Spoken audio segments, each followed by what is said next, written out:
Barakatah Yahweh, Ba'ashem Yahushai, Ba'ashem Rachakodash. Welcome to another live lesson.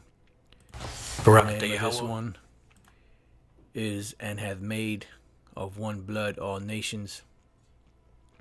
This was an idea that came to me yesterday on the way to camp, and pretty much, the thought came into mind to go into, these nations, just like a recap. Brothers that have been around for a while already know about this, but every once in a while, we go through the spirit back to the basics and visit certain things. I just want to say I'm downloading something in the background, so once it's done, you're gonna hear, an automated voice saying something. So Salakia for that. I just didn't want to wait any longer to do this lesson. So, as we know, when we read through the scriptures, those brothers that already are acquainted with the scriptures, we read, the book of Genesis, which when you look up the word Genesis, comes from the Hebrew word Bara'ash Yath, which the Bara'ash Yath, that's in the beginning. Just bear with me 1 second. Let me just go to the book of Genesis. You know what, Salakia? Let me do it this way. Just bear with me 1 second. None of this is scripted, so we just go in the spirit. So just bear with me 1 second so I can find this. I want to make sure that we have it correct. All right, so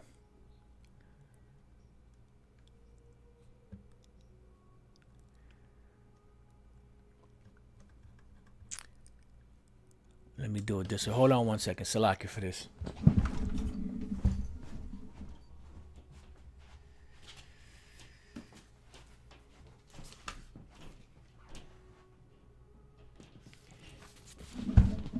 Yeah, it is. I just wanted to make sure that it wasn't a different spelling. Haven't looked that word up in a while. But the word Genesis is the Hebrew word Bara'ash Yath, which means in the beginning or in the heading. And this is how the scriptures, when you read them in the Hebrew, this is how they are written. And this is what it states. Let's open up a new tab here. Let's go to the book of Genesis, because we're going to go to there anyway. Genesis 1. And when we go into the Hebrew portion of it, we read here, Ba Ra'ash Yath. Ba is in, Ra'ash is head, and the Yath makes it plural. All right, so Ba Ra'ash Yath, in the beginning, but literally it means in the headings, meaning in the headings of this record that's being written, of what we're about to read. And this is the only book that starts that way in the beginning, because the Lord gave Moses all of the secrets, and things that were taking place all the way from the beginning. So this book here is what gives us the records of history from the beginning of time. And any of those of you who are familiar with a historian by the name of Eustace Mullins, they asked him how far does his research go back, and his research goes back, he said it went back about 5,000 years in the Library of Congress. And that's correct. I mean, by now it's almost 6,000, it's 5,000 plus years. But that's how far the history of man goes back. Not no millions and billions and trillions of years ago. This is just a ploy by Esau, who pushes his science falsely so-called upon the world and tries to make everyone believe that the world is billions of years old, which it's not. The history of man alone only goes back, more 5,000, almost 6,000 years. to the time of Adam. And that's, that's the truth according to the scriptures, according to the timeline of the scriptures. Now, we don't have the precise exact date, but we don't need that. We know approximately it's about 6,000 years. And this is these are the origins of how everything started. Before you had any written records, because in the past everything was done verbally. This is why when we read in the book of Genesis, the 4th chapter, about Cain and Abel, we read that the Most High was pleased with Abel's sacrifice, but he was displeased with Cain's sacrifice. So then you would be like, well, how did they know when this wasn't written yet? This was before Moses actually scribed, the laws and the history of what we're reading today. Well, there was no written record back then as far as the laws, because the laws were an oral tradition. When the kingdom is established, the laws will be put into our inward parts. We're going to have still written records, but we wouldn't really technically need them because they're already going to be in our spirit. So back then everything was verbal, and this is why the Lord was angry with Cain for the sacrifice he brought, because he tried to play the Most High cheap. All right. So what I want to do is, we went into that Genesis, bara ashiath, which means in the beginning. Bara'ah means to create.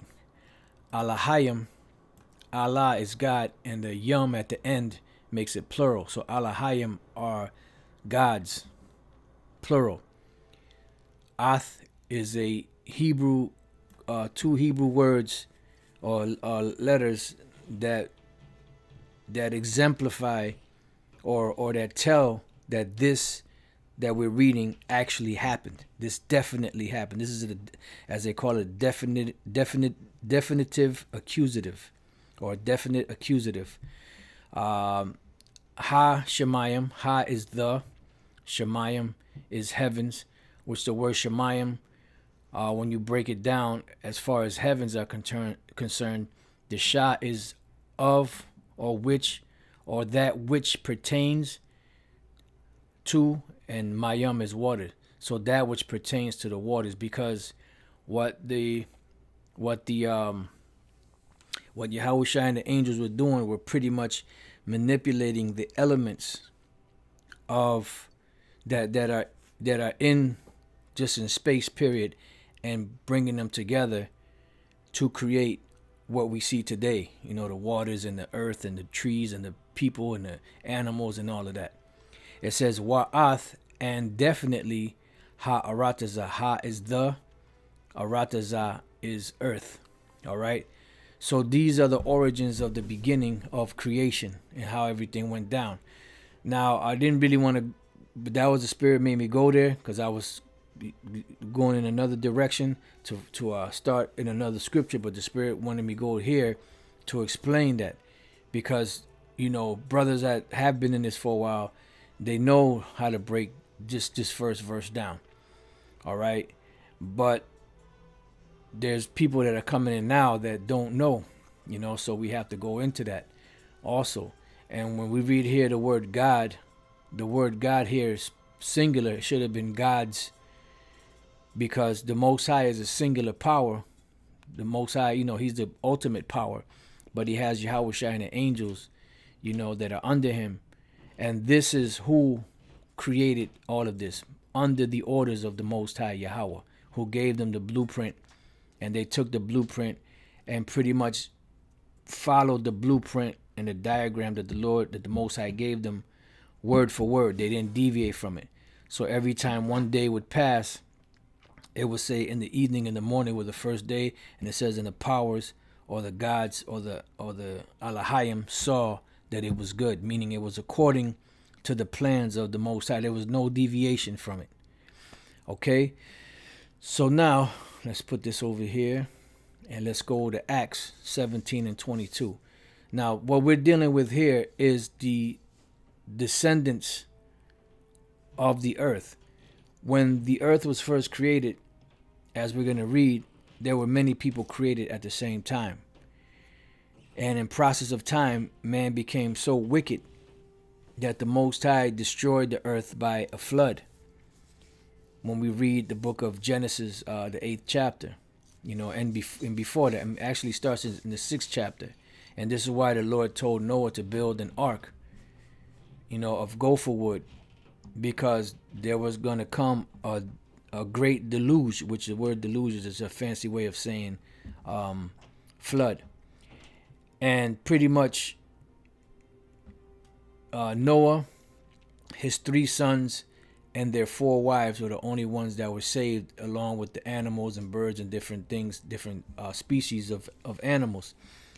And then the earth had to be repopulated all over again. And through these 3 sons of Noah is how the earth was repopulated again. So everyone that's on the planet today, almost 8 billion people on the planet today, have their origins from one of these men here, Shem, Ham, or Japheth, which were the descendants of Noah. So let's go to Acts 17 real quick. It says, Acts 17:22. Then Paul stood in the midst of Mars Hill and said, Ye men of Athens, I perceive that in all things you are too superstitious. For as I passed by and beheld your devotions, I found an altar with the inscription, To the unknown God. Because these Athenians were Israelites, these particular Athenians he was speaking to were Israelites that had a devotion, they had a sense of worship, but they were doing it to idols. They weren't doing it to the Most High. So what they did was they put an inscription to the unknown God.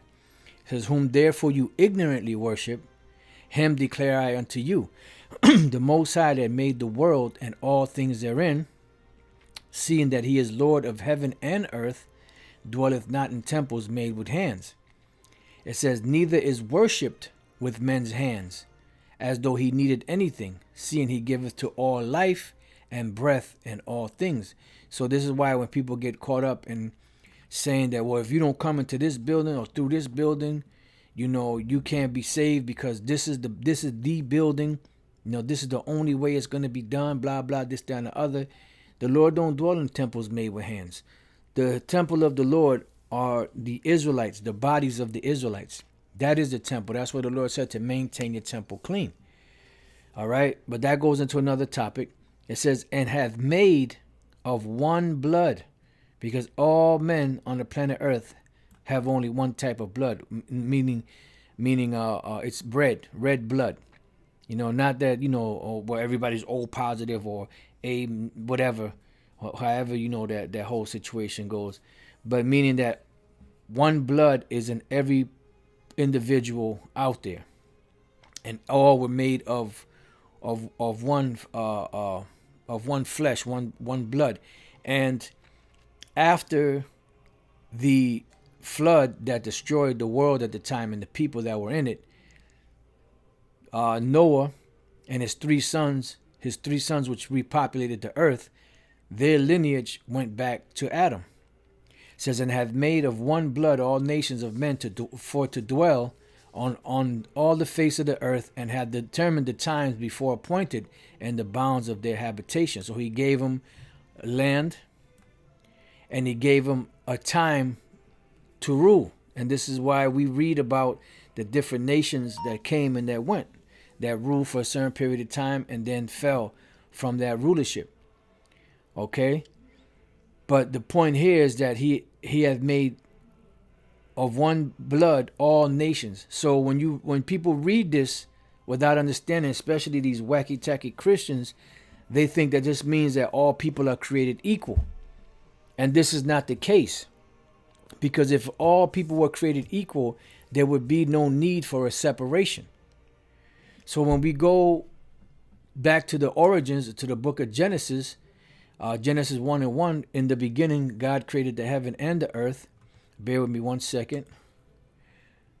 Okay, it's not done yet. Salaki, I'm multitasking today.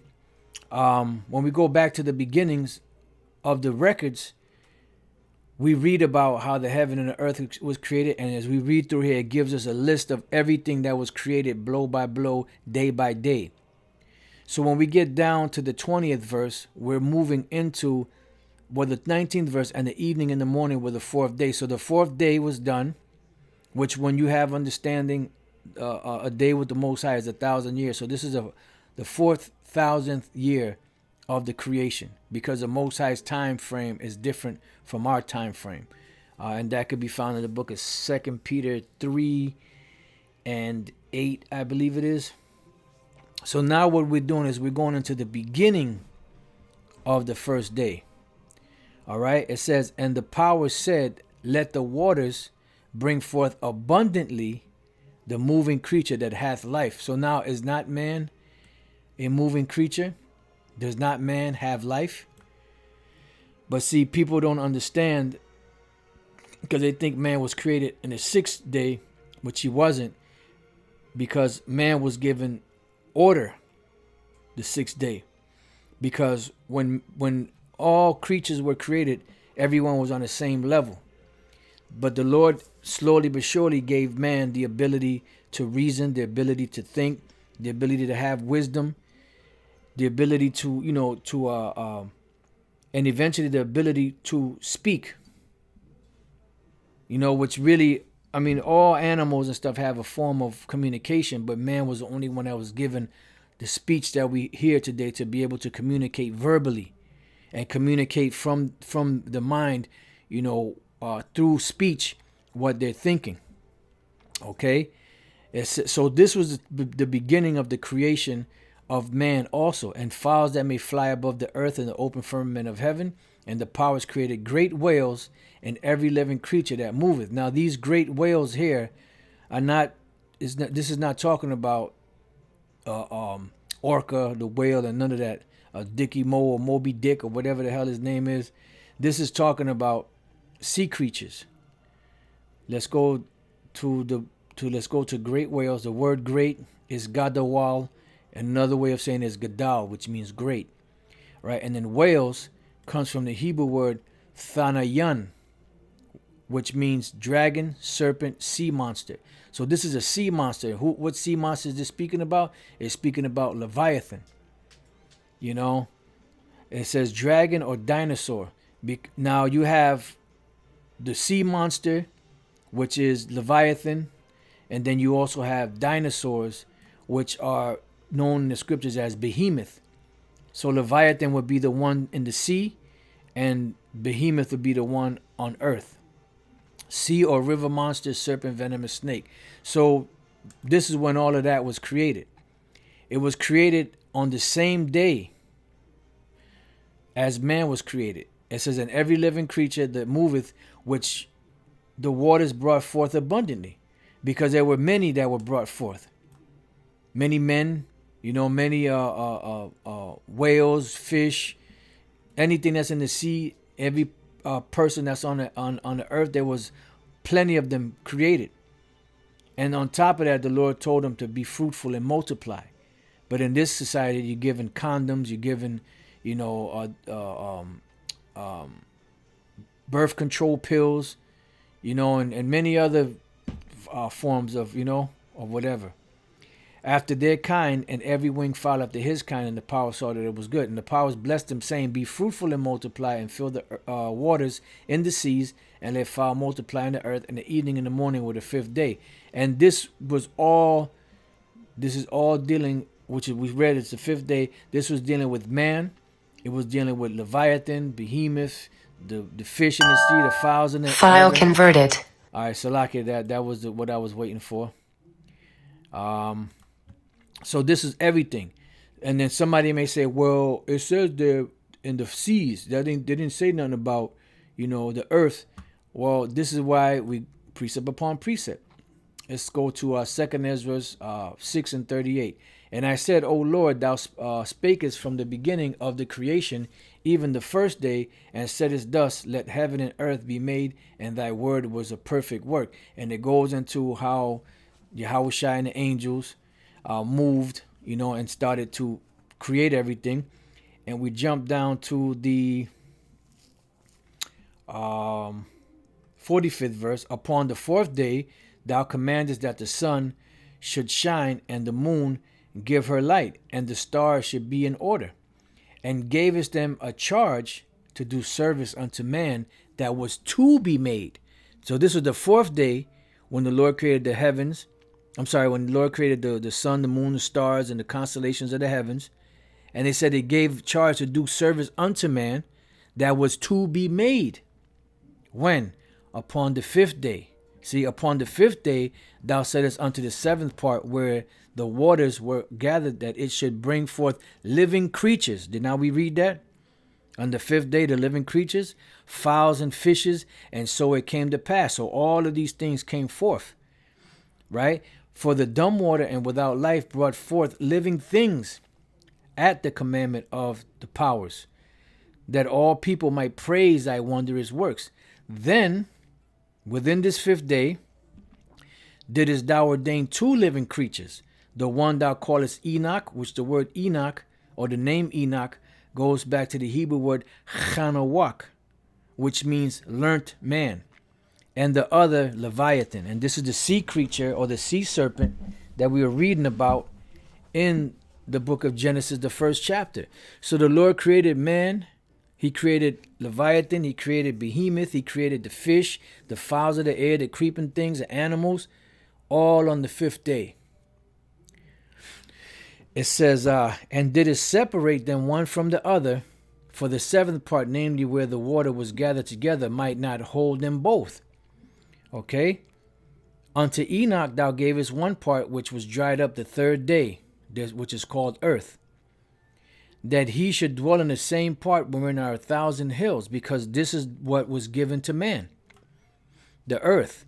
But unto Leviathan thou gavest the seventh part, namely the moist, and hast kept him to be devoured of whom thou wilt and when. And this is why the fish are given the dominion of the seas. And this is why they're able to breathe in the seas.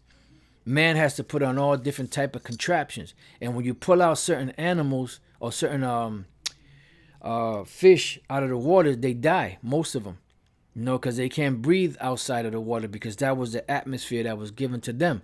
Just like when the Lord created the firmament to go around the earth to separate the waters outside of the heavens, which are the elements outside of the heavens, from the elements inside of the heaven, to make it habitable for us and for us to be able to breathe, on earth, because the elements on earth are moved closer together to be able to create oxygen so that we can breathe, as to where the elements outside of the firmament or the ozone layer are further spread apart. So you need contraptions to be able to breathe.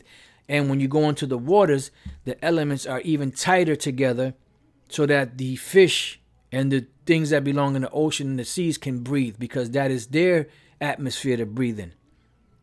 See, so the Lord created everything perfect. It says, and upon the sixth day, thou gavest commandment unto the earth, that before thee it should bring forth beasts, cattle, and creeping things. And after these, Adam also, whom thou madest Lord of all thy creatures, of him come we all, and the people also whom thou hast chosen. And this is what we're getting to. And the name of the lesson being, and hath made of one blood all nations. Because all nations that we see today all come of Adam, but there was a separation. And this is what these plantation Christian Bible thumpers don't want to see or accept, because they were taught by their masters, which is nothing but more than these Edomites that have pushed that out there, that all people can be saved. And that's not the case. It is not true, and it's not the case. So let's go to Genesis 9:18. It says, and the sons of Noah that went forth of the ark were Shem, Ham, and Japheth, and Ham is the father of Canaan.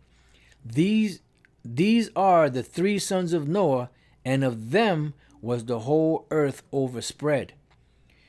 And there were many people at one time. They all died except for 8 souls.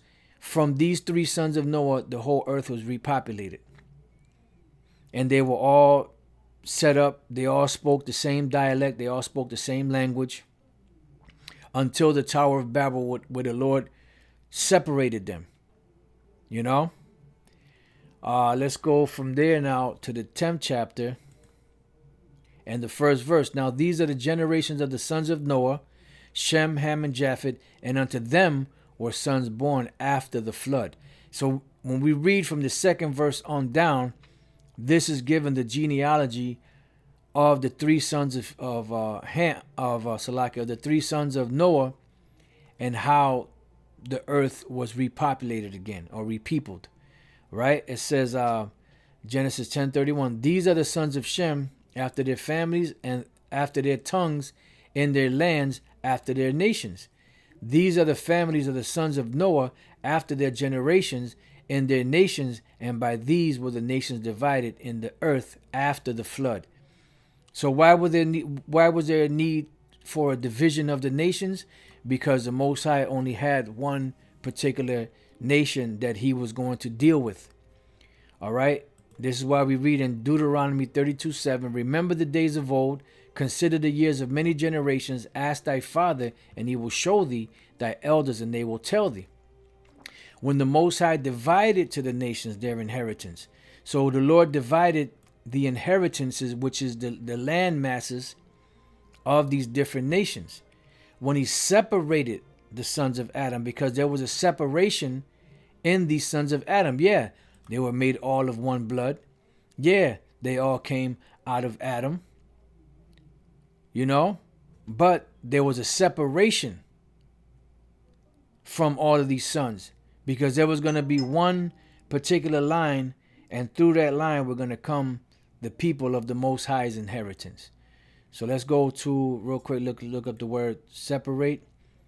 Parad, to separate, divide, to divide, separate, make a separation, division.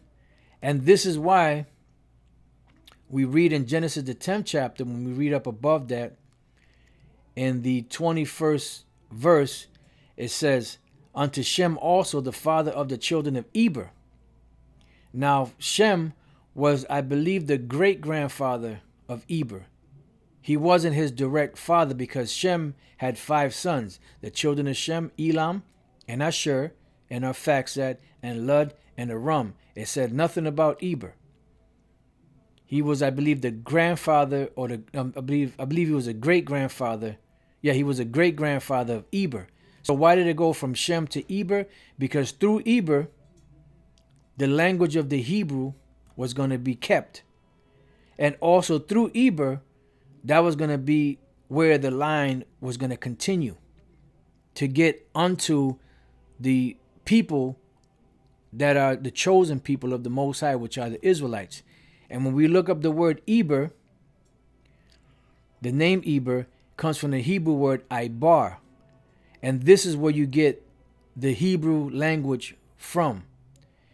Eber or Heber, the region beyond, which it really means past or from the past. When you read through the Ben Yehudi, which is an English, Hebrew English dictionary, it also means past. Because it could be to pass over, but it also means from the past. Because that was the language that was kept from the past, the Hebrew language. And when we read, when we read scriptures like, let's go to Genesis real quick, 14 and 13, it says, and there came one that had escaped and told Abram the Hebrew, for he dwelt in the plain of Mamre, the Amorite, brother of Eshcol and brother of Aner, and these were confederate with Abram. So they called Abram what? The Hebrew. When we go to the word Hebrew, it goes back to the Hebrew word Ibaryah, which is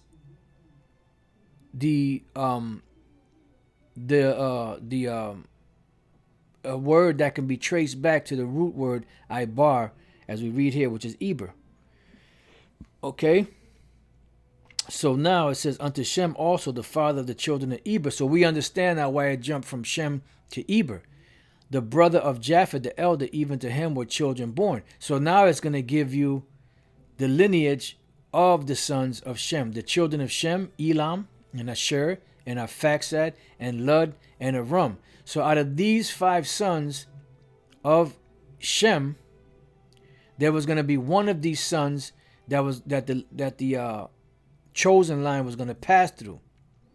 And when we read down, it says, and the children of Aram, Uz, and Hul, and Gether, and Mash. And Arphaxad begot Selah, and Selah begot who? Eber. So we're starting to see where the line is going from. It went from Shem to Arphaxad to Selah and to Eber. It says, and unto Eber were born two sons. The name of one was Peleg, for in his days was the earth divided, because there was going to come a division. Remember, everybody was together at one time, but there was going to come a division, in the sons of Noah, because the Most High was making room for the chosen people. All right. I hope y'all following along. So the word Peleg, right? When you look it up in the Hebrew, it's Palag, which means division, because in his days was the earth divided. And from that point on, people started to gather together in groups, of their separate nations from the people that the Most High was going to set up. Because the Lord created all people, but he created the nation of Israel to be close unto him. It says, for in his days was the earth divided, and his brother's name was Joktan. And then we read on and on. So now let's go from there to the book of Genesis 11. And let's jump down to 10. These are the generations of Shem. Shem was 100 years old and begat Arphaxad 2 years after the flood. So now we know that Shem had 5 sons. But out of the 5 sons, the Lord only chose one. So now we're going into the lineage of the chosen. So we went from Shem to Arphaxad 2 years after the flood. And Shem lived after he begat Arphaxad 500 years and begat sons and daughters. And Arphaxad lived 530 years and begat Selah. That's another one. And Arphaxad lived after he begat Selah 403 years and begat sons and daughters. And Selah lived 30 years and begat Eber. So we got Shem, we got Arphaxad, we got Selah, we got Eber. And Selah lived after he begat Eber 403 years and begat sons and daughters. And Eber lived 430 years and begat Peleg. And Eber lived after he begat Peleg 430 years and begat sons and daughters. And Peleg lived 30 years and begat Reu. And Peleg lived after he begat Reu 209 years and begat sons and daughters. And Reu lived 230 years and begat Serug. And Reu lived after he begat Serug 207 years and begat sons and daughters. And Serug lived 30 years and begat Nahor. And Serug lived after he begat Nahor 200 years and begat sons and daughters. And Nahor lived 29 years and begat Terah. Now those of you brothers that have been studying, you should know who Terah is. So we're seeing the line out of all 3 sons of Noah, the Lord went to Shem. And out of the sons of Shem, the Lord went to Arphaxad. And that created the chosen line to get to the chosen people of the Lord. So Terah and Nahor lived after he begat Terah 119 years and begat sons and daughters. And Terah lived 70 years and begat Abram, Nahor, and Haran. So now we know that out of that line, it went through Terah, and Terah had 3 sons, and from Terah it went to who? To Abram. And when we read about Abram, which the word Abram, Abba, Ram, which means father exalted, his name was later changed to Abraham, Abba, Raham, which means father of a multitude. From that line, Abraham had 8 sons. And out of those 8 sons, the Lord only chose one of those sons, which was Isaac. And Isaac had 2 sons, Jacob and Esau. And out of those 2 sons, the Lord chose Jacob. The lot rested upon Jacob, whose name was later changed to Israel. And out of that man's lineage, or that man's loins, came all of the people of the promise, the chosen people, the Israelites. And this is why we read in Deuteronomy, where is it? Deuteronomy 32:8, when the Most High divided to the nations their inheritance, when he separated the sons of Adam, because there was a separation made. He set the bounds of the people according to the number of the children of Israel, because every other nation got their land first. Israel was the last ones to get their land. For the Lord's portion is his people. Jacob is the lot of his inheritance. So this is where the ball stops. Right here. And this has never changed. The scripture said that the Most High does not change. So there's no other nation that the Lord is dealing with but the nation of Israel. So although he made of one blood all nations of men, although he had Adam have all these people, and then after the flood came back through Noah, Shem, Ham, and Japheth, he's only dealing with one nation of people. And that's been the same story from the beginning all the way until now. But people without understanding, especially these plantation Christians, they want to incorporate the whole world as being the people of the Lord, that they can receive that, and they can't. That's a beautiful scripture. Yep, Elder Manata Zakba. And shalom to the Akim on the common board, the elders, the Akwath. Amos 3:1. Hear this word that the Lord has spoken against you, O children of Israel, against the whole family which I brought up from the land of Egypt, saying, you only have I known of all the families of the earth. Therefore I will punish you for all your iniquities. So the Lord is only dealing with the nation of Israel. And this is why we as a nation catch so much hell. Because what it is although we feel, because it said, matter of fact, let's go real quick to Malachi chapter 1. The burden of the word of the Lord to Israel by Malachi. I have loved you, saith the Lord, yet you say, wherein hast thou loved us? And this is why, we're like, damn, you love us, but it don't feel like that. It feel like you hate us.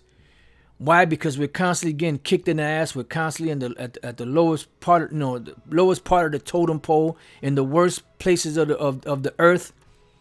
We're at the bottom. We're always in the ghettos and the favelas and the reservations, in the shanty towns and the barrios. It's like it seems like we're always getting the short end of the stick.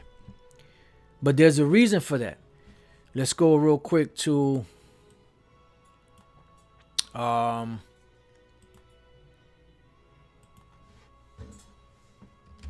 just bear with me 1 second.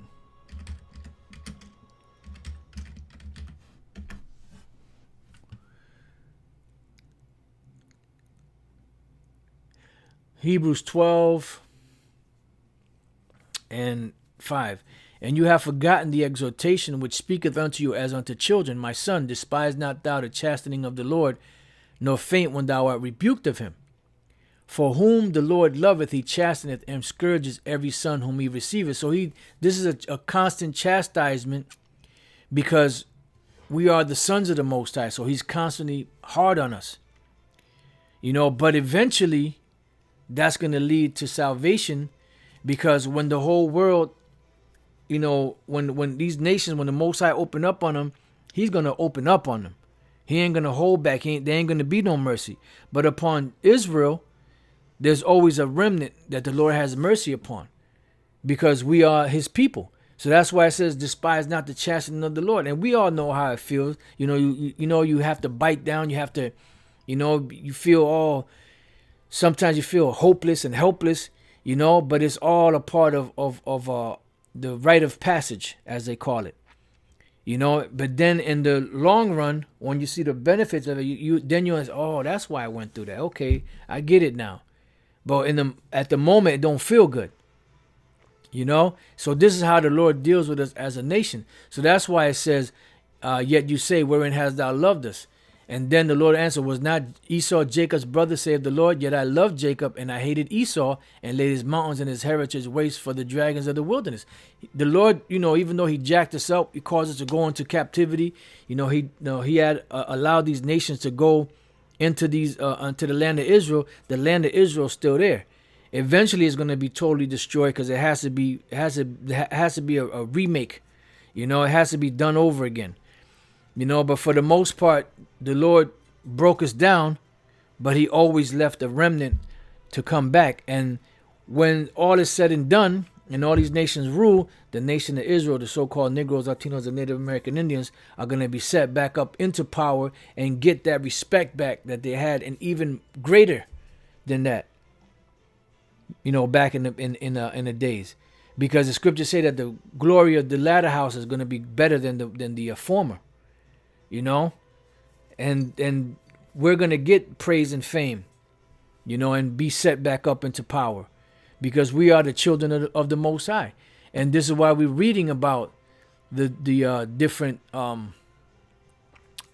lineages, and how the Most High rejected these nations, and how he chose the nation of Israel, because the nation of Israel is the Lord's inheritance. Now, when we go back to 2 Ezra 6 and 54, it says, and after these Adam also, whom thou madest Lord of all thy creatures, of him come we all, and the people also whom thou hast chosen. So that's the key. If you don't understand that, then you don't understand the scriptures. And there's a reason why the Lord did that. And when you read the scriptures with understanding, when you read about that the blessing that the Lord gave Abraham, that in him shall all nations be blessed, if you read that with understanding, you know that it's talking about the nation of Israel, because all nations on the planet Earth were not promised the promised land. They were not promised the land of Israel, Palestine, and that area there of land. They were not promised that. And that is a part of that blessing that the Lord gave to Abraham. But everybody's not going to get a piece of that.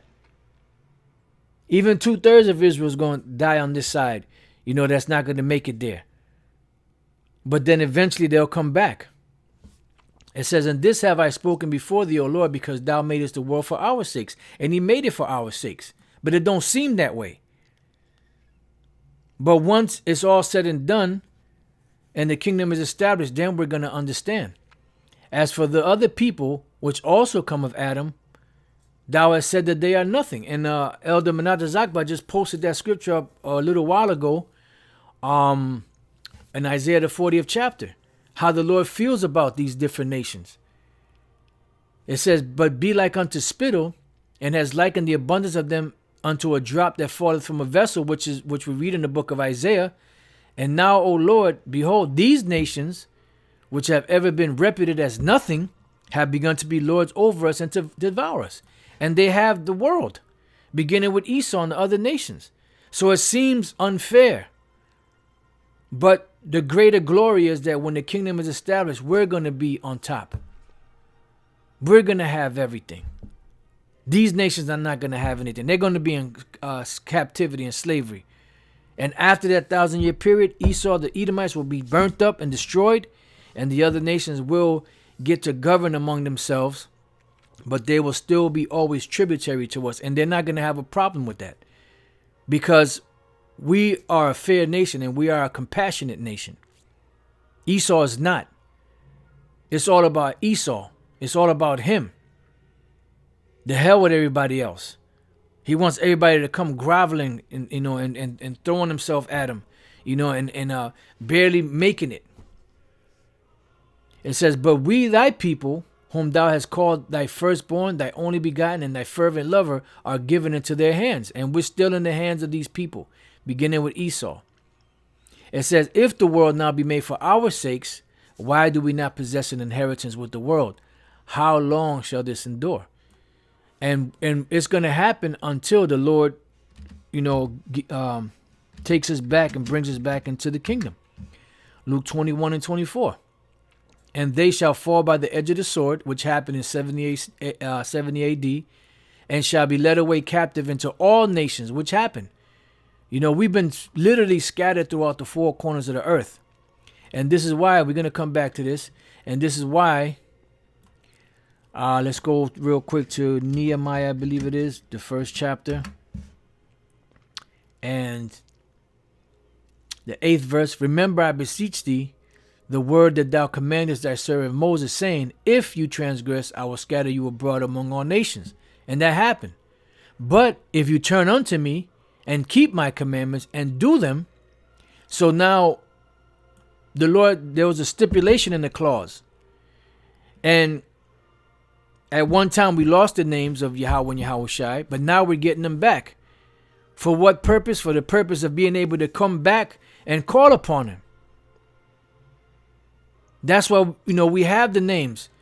Like Elder Pastor always says, he said, look, the Lord is going to say, call upon my name, but he's not going to give us the name. He's going to give us all these great mysteries, all these great breakdowns, all the mysteries that these so-called scholars and these so-called learned men are seeking after, different philosophers and scientists and archaeologists and pastors and all that are looking for, and they can't get it, but he's not going to give us his name. Come on, people. But if you turn unto me and keep my commandments and do them, though they were of you cast out unto the uttermost part of the heaven, yet will I gather them from thence and will bring them unto the place that I have chosen to set my name there. And we're going to be brought back to the land of Israel. Because the Lord said, matter of fact, let's get one more before we go back to Luke. Let's go to Isaiah 14. And matter of fact, another one came to mind. I think that's I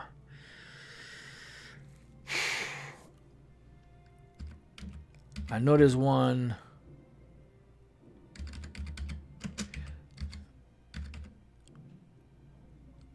Just bear with me 1 second.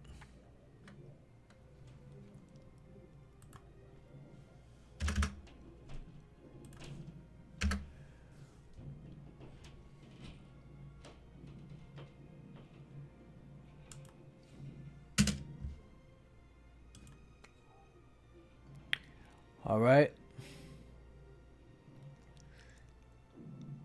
Just bear with me. I'm looking for this one in particular. Oh, beautiful. Oh, Lord.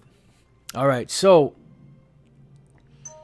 matter of fact, let's go from there. Let's go back. You know what? I don't want to mess that up. So let me just get another tab.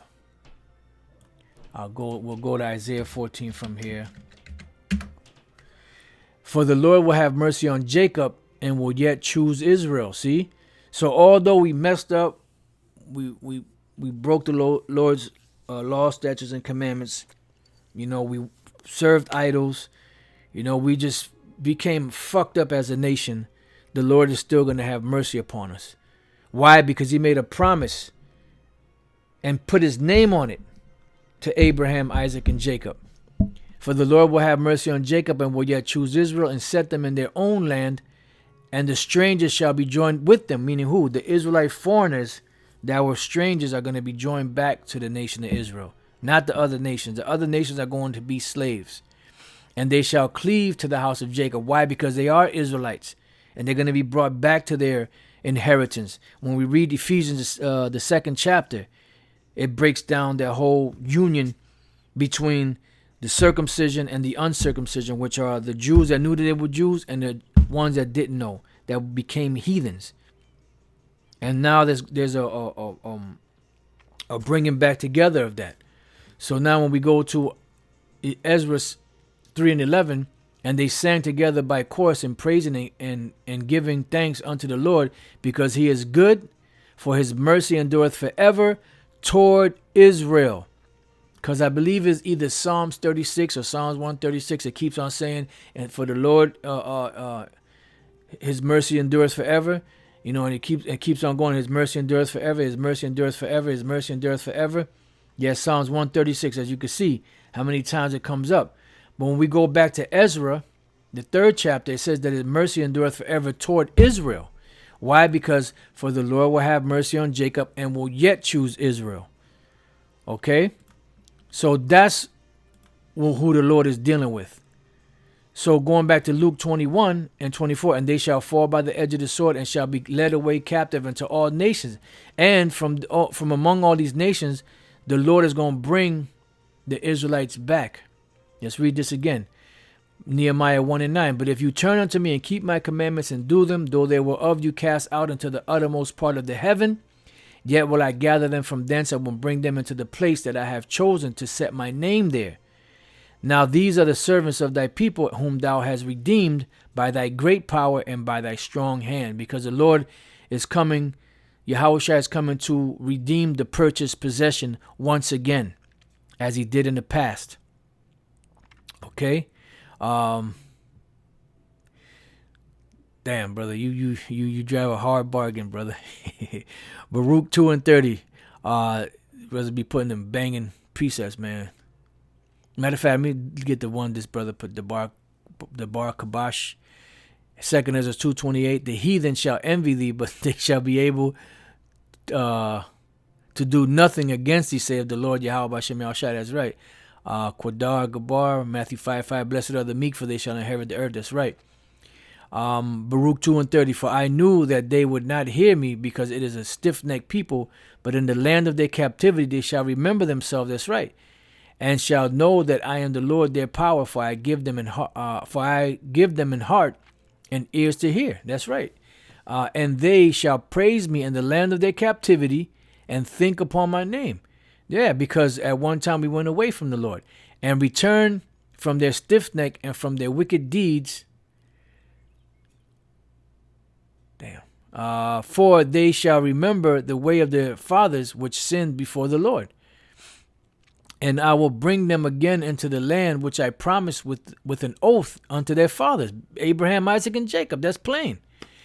And they shall be lords of it, and I will increase them.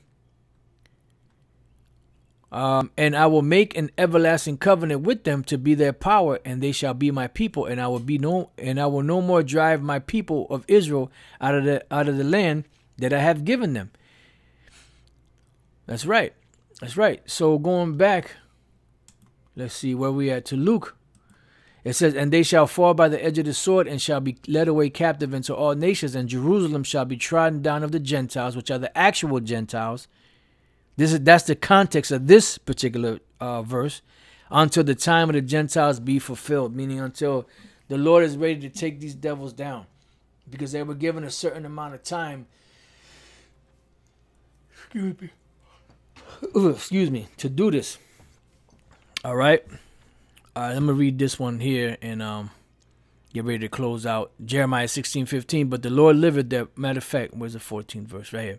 Therefore, behold, the days come, saith the Lord, that it shall no more be said, the Lord liveth that brought up the children of Israel out of the land of Egypt. And they're still being spoken of to this day. But the Lord liveth that brought up the children of Israel from the land of the north, and from all lands whither he had driven them. And I will bring them again to their land, into their land that I gave unto their fathers. And there's no record of that ever happening, because it hasn't happened yet. You know, we're coming to that right now.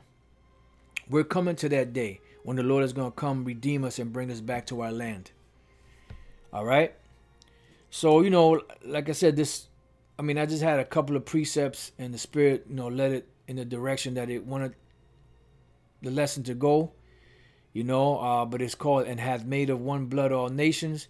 I mean, this is a topic that can go on and on and on and on and on, because, you know, it could go in many different directions. That's why it's good to go back into the basics, get into that history, because there's a lot that can be said out of that, you know. And on top of that, you know, we deal with the prophecies. And I just want to mention, I meant to mention this at the beginning, but I forgot. But it keeps tapping me every once in a while. Like I made a video concerning last night concerning the camp video that it didn't go up. So it finally went up. So what they're doing now is they're taking their sweet time and processing it, you know, and not allowing it to go up. So I'm thinking that they're doing it, taking their time like that, because they're screening it. They're scrutinizing it even closer before they allow it to go up. So I'm pretty sure when I finish this live lesson, it's probably gonna be hours probably before it goes up. Especially the longer the lesson is, because they have to scrutinize it even more now. And they're getting stricter in their guidelines. And this classic studio, brothers that deal with the classic studio when you do your live lessons, that's about to be done away with. Because this is how I stream. I stream with the classic studio. And now they were making it harder and harder to get to. And now it's saying that let me see. Bear with me 1 second. It's saying that heads up, before the end of April, general access to Classic Studio will be going away from this channel. But fear not, YouTube Studio has all the tools you'll need to keep creating. So now, got to learn how to maneuver in the new settings that they have, which we already. The first one we did with the Google Hangouts, that we had that down to a science. Then we had to relearn how to go live again. But now the Classic Studio is about to be gone, and then now the studio. So now we got to go into that and learn how to deal with that and set that up so we can go live still. These devils are always changing things, making it harder, to access stuff. Because at the end of the day, when YouTube was set up, it wasn't set up for truth to be brought out. It was really set up in their mind. It was set up for stupid videos, stupid people, just like that Facebook and all that. But then the Lord used his platform to bring the truth out. And many other different nations use it to blow the whistle and bring a lot of different truths out. So now they're making it harder and harder, to access. But nevertheless, as a video that the Spirit had me do a couple of weeks ago, maybe 3 weeks ago or so, when this whole coronavirus crap started, that business as usual until. So when they shut down all avenues of communication and bringing stuff out, then there's nothing else we could do. We just got to wait and wait on the Lord Yahweh Bashem Al Shai to open up on these devils. All right, so with that, I pray that you brothers have been edified. Till the next time I say Shalom.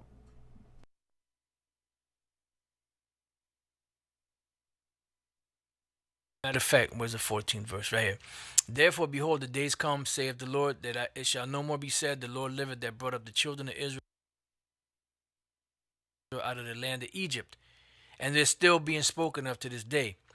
But the Lord liveth, that brought up the children of Israel from the land of the north, and from all lands whither he had driven them. And I will bring them again to their land, into their land.